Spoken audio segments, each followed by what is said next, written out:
sebagai calon wakil presiden. Saya yakin Anda juga kaget karena keputusan itu bukan sekedar penetapan pasangan calon, tetapi juga suasananya sangat mengharu biru.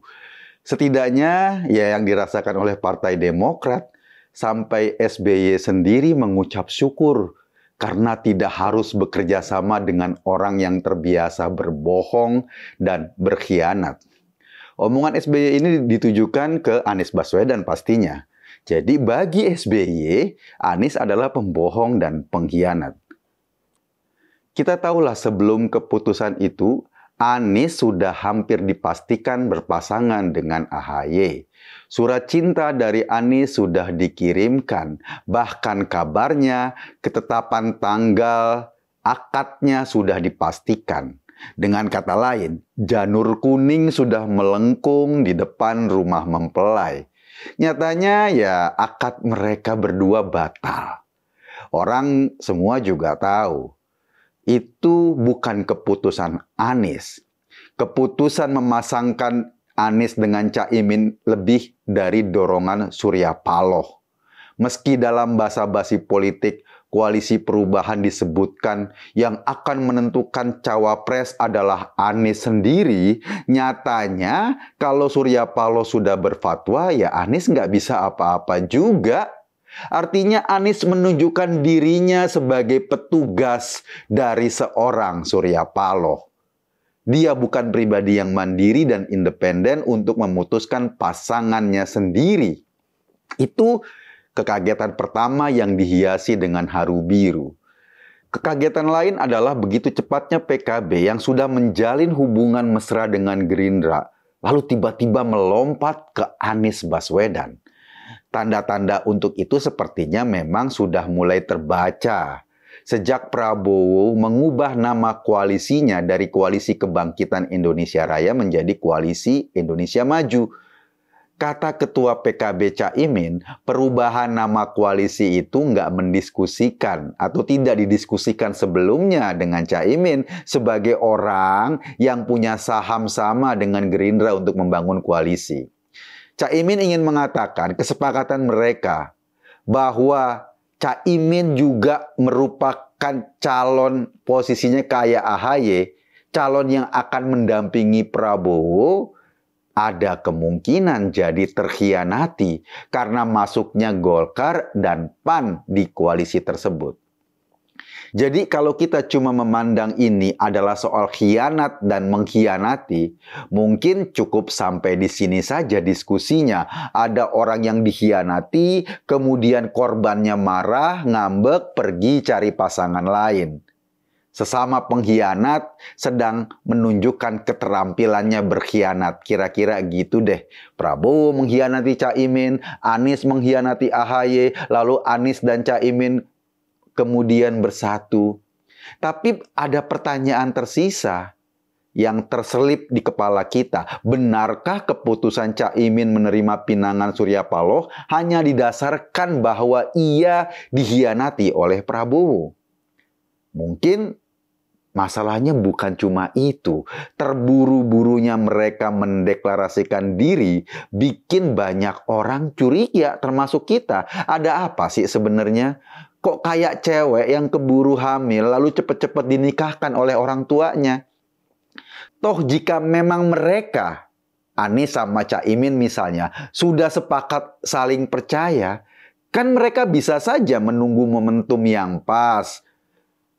Misalnya menunggu mereka ngobrol dulu sama Demokrat agar Demokrat nggak marah sehingga tidak harus lari dari koalisi itu.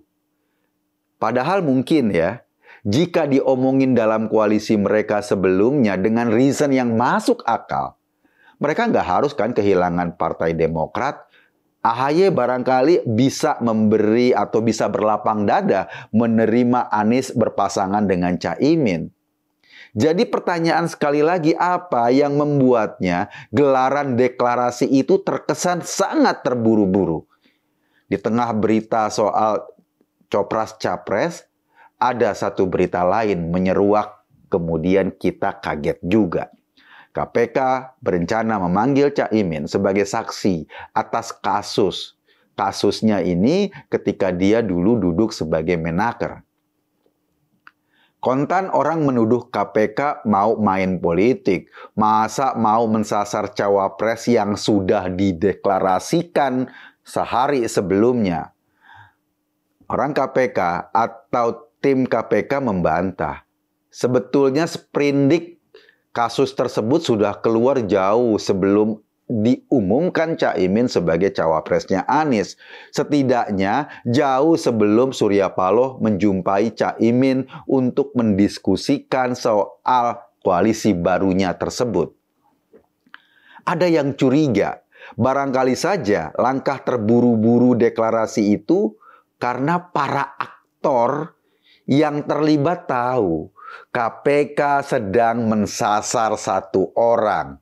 Nah, kalau satu orang ini didorong dengan deklarasi capres dan cawapres, kan bisa dibelokin atau bisa dispin bahwa kasus hukum ini dispin menjadi kasus politik. Ini adalah isu penjegalan atau menjegal cawapres. Dulu ketika Anies mau didorong deklarasi oleh Nasdem, kesannya juga terburu-buru, seperti berkejaran dengan sesuatu. Karena pada saat itu isunya KPK sedang menyelidiki kasus Formula E.